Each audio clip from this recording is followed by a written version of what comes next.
Nico Harrison's bold vision challenges conventional wisdom, inviting a new era for the Mavericks. Tonight with Kevin Connors and Amina Smith after this. You gotta be kidding me. You gotta, oh my. I mean, that's their decision, so I have no comment on that. Watch it and you'll be fired. Well, one, I think I've done a really good job here. You woke up and you want somebody to be miserable just like you are this morning. I advise you to take your ass back to I don't base. think I can be judged by the injuries this year. The Minnesota Timberwolves beat the Lakers 103-96 and take the series in 5. Good luck, everyone. The 14th pick in the 2025 NBA Draft, the San Antonio Spurs, the Atlanta Hawks, the Chicago Bulls, the Portland Trailblazers. That means Dallas has moved inside the top 4. The Mavericks have never won the lottery. Zone slipping. The Houston Rockets, the Toronto Raptors, the Brooklyn Nets, the New Orleans Pelicans, the Washington Wizards, the Utah Jazz, the Charlotte Hornets. Picking third will be Philadelphia 76ers.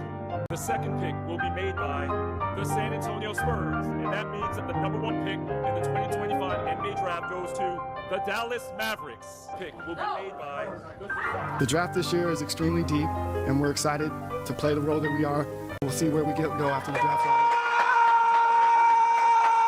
Whoa, family, welcome back to the Lockbox, and I am your host, Lock. This is your first time to the channel. And shout out to the content creator who created this video, because this intro definitely takes a lot of time. And I mean, it probably had to take him like 2 hours to source these clips. What? Man, hell no. So make sure you go to this channel, like, subscribe. This is going to be a good one. Straight hot fire. Breaks it down. We know we're going to get a really good player. Oh, that's not good news for San Antonio. Come out, I think.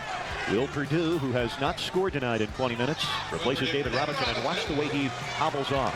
The year is 1996, and the championship contending San Antonio Spurs, fresh off of a 2-seed second-round exit the year prior, had just lost their all-star right before the all-star break in David Robinson. This would propel the team to a massive losing streak amidst a championship window, finishing the season out 20-62 and earning the third best odds at the number 1 pick and generational senior power. Hey, fam, if you haven't had a chance to check out my short, it's called The Mavericks, Nico Harrison, and Forgiveness. And man, it's just a simple, you know what I'm saying, way that Nico can get forgiveness. Maybe Nico was cooking, and maybe at the time we were so emotionally invested in Luka Doncic that we couldn't see the bigger play. Or maybe Nico just messed up. Who knows? But only time will tell. If we listen to Tim Leggs, he say we got 3 years. However, the fans that left the Dallas Mavericks and went to Luka fans don't have 3 years. And that's facts. Subscribe. I want to hit 10K by the end of the finals, and with finals on the mind, I have to mention that my schedule is absolutely swamped with all kinds of tests and essays and papers right now. So all the support I can get from these videos that I pour way too much of my free time into would be greatly appreciated. All right, with everybody subscribed and the mandatory begging out of the way, how about those Mavericks? Kyrie Irving, Klay Thompson, Cooper Flagg, Anthony Davis, and Derek Lively Jr. That is the starting 5 that we could be seeing this time next year for the Mavs, not accounting for free agency, in which Nico said he would be active for, and of course negating the looming cloud of injury that will forever surround this core. They're deep. They've got great pieces around them like PJ Washington, and they'll start the season with Cooper being able to play heavy minutes due to injuries as he slowly integrates himself into an NBA style of ball play that will fit perfectly with the gradual return of Kyrie and other injured pieces. This works out perfectly for the Mavericks for next season. However, again, there's one huge asterisk on it all. All of these starting 5 players that I just mentioned to you a minute ago have missed plenty of games due to injury, not just in their careers, but in the last couple of months alone. That's bad, not good at all, and it makes me wonder if this team will be a consider.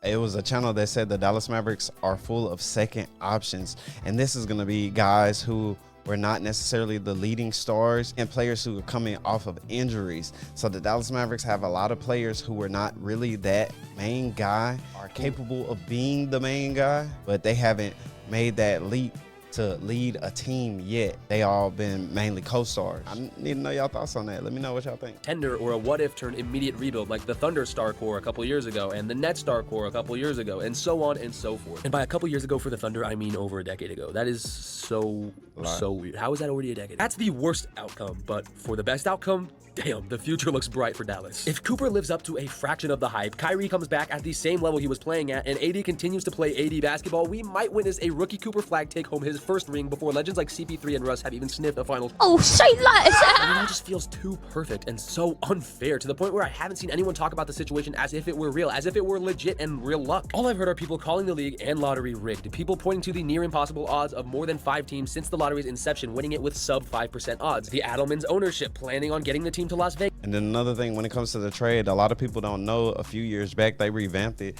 to not incentivize teams to tank. So the Dallas Mavericks were able to reap some of those benefits of them changing that rule or making that adjustment. And my fault the other teams were trying to tank.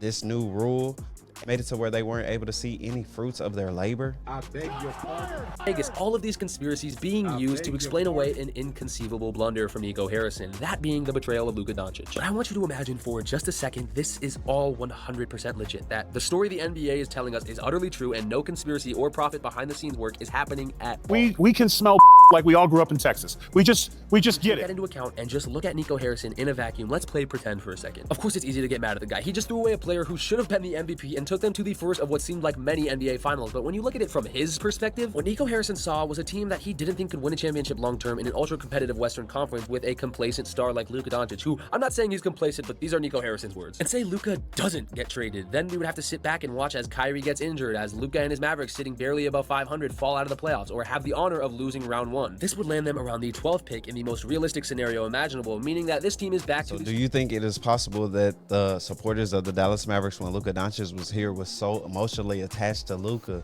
that even though Nico made a decision that was best for the organization from his understanding of the game and his relationship with Kobe, that he was able to see it from the outside looking in? That's like being in a situation where you go to therapy and neither sides are able to get common ground, but you have to bring an outside person who's not attached to either side to see it down the middle and understand both sides so you can get common ground for a successful path to move forward. Start with an aging Kyrie and a dwindling championship window whilst the Thunder continue to get better. The Nuggets continue to pour everything into the best player in the world. The Timberwolves just keep winning, and guys like Curry and LeBron are proving that they aren't out for the count yet in the Western Conference. This isn't a team that's winning a championship in the near future with a competitive conference like this one. This is a team that will continue to struggle to fit pieces around Luka with a second apron and new CBA taking effect rapidly, especially when we've witnessed how hard it is to adjust to a Luka Doncic offense. And that's not a shot at the Lakers or Luka. Luka plays around the lob, and the Lakers still need a center. And Luka is still one of the best playoff risers despite what he showed this year. But even with the increasingly slim possibility that operating around Luka Doncic has a winning championship later down the line, I don't think it's completely crazy to imagine a world where Nico Harrison says, look, best case scenario from dropping him to get AD is a top 5 player in basketball, Anthony Davis, plays like a top 5 player in basketball, Anthony Davis, and continues to be the known playoff riser he is next to a team that just went to the finals. Kyrie returns to a true ball-dominant point guard, and this team is guaranteed another deep run, potentially a championship. However, the worst case scenario, the most injury-prone star in basketball gets injured yet again, and this team who has proven they cannot win without star power fizzles out, resulting in another incredible talent being dumped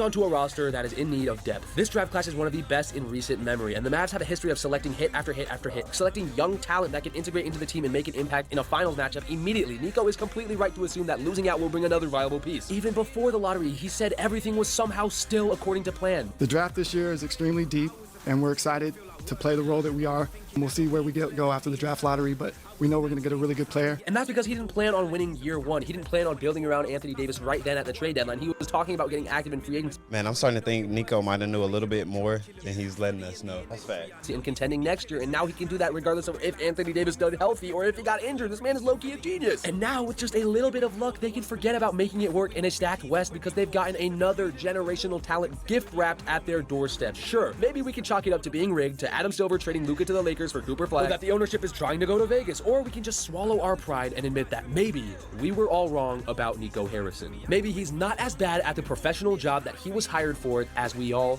had presumed. Or maybe he just got bailed out after making the worst trade in the history of sports. Either way, subscribe, it's free. All right, fam, there you have it. You think Nico is a genius? Is it time for forgiveness? And make sure you check out that short, the Dallas Mavericks, Nico Harrison and forgiveness. He can make it all right. Just watch the short and let me know what you think. Fam, I appreciate you for staying locked in. You're not locked out. Lockbox ENT, we are signing off your station. And always remember to shoot your shot. And that's fact. Like a shooter.